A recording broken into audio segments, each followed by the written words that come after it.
If VLC is not working on your computer, don't worry. In this video, I'm going to show you a simple step-by-step fix that can solve a lot of common VLC playback issues, like videos not opening, audio problems, freezing, or files that just refuse to play. We'll start with the easiest fix first, then move into reset and codec settings if needed. And if this tutorial helps, make sure to hit the like button and subscribe for more quick software fixes. Alright, let's get into it. First, close VLC Media Player completely. If it's already open, make sure you fully exit the app so no settings are stuck in the background. After that, reopen VLC and go to the top menu. Click Help, then choose Check for Updates. This is an important first step because sometimes VLC stops working properly simply because it's outdated. If an update is available, install it right away and let the update finish.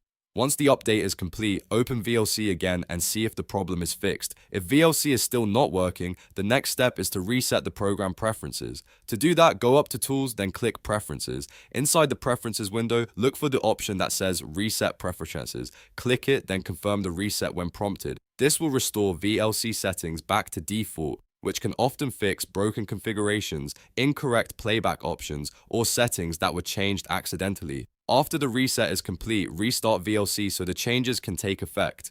Once VLC reopens, test your media file again. If it still does not play properly, there is one more setting we need to change, and this one solves a lot of video playback issues on different devices. Go back to Tools, then Preferences again.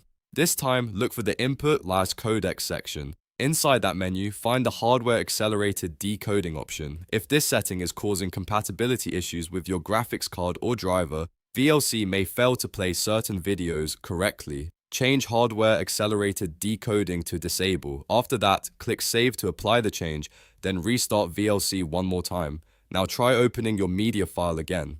In many cases, disabling hardware acceleration fixes stuttering, black screen problems, crashing, or files that simply won't load. So to quickly recap, if VLC is not working, first check for updates, then reset preferences, and if needed, disable hardware accelerated decoding. These 3 steps solve most VLC playback issues without needing any advanced troubleshooting. If this video helped you get VLC working again, please give it a thumbs up and subscribe to the channel for more easy tech tutorials and software fixes. Thanks for watching, and I'll see you in the next one.